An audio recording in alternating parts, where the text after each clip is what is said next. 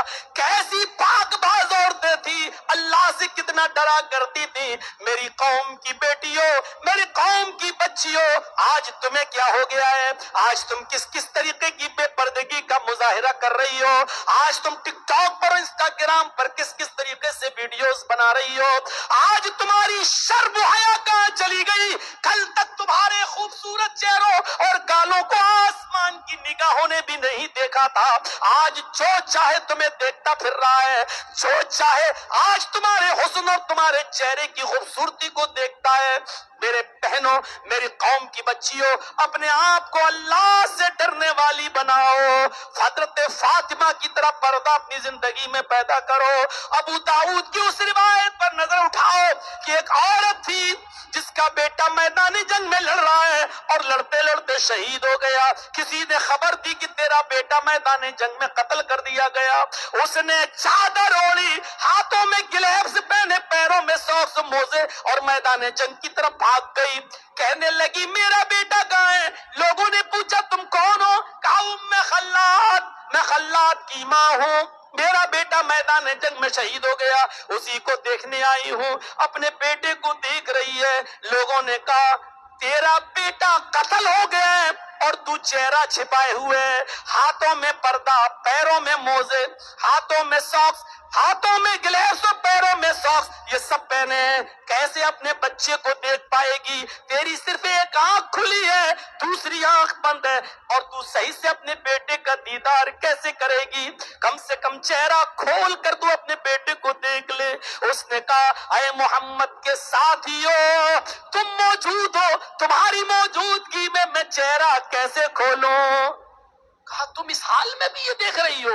ارے عورتیں تو پاگل ہو جاتی ہیں اپنے بچے کی موت کی خبر سن کر، اور تم اس حال میں بھی اتنا پردہ کیے ہوئے ہو۔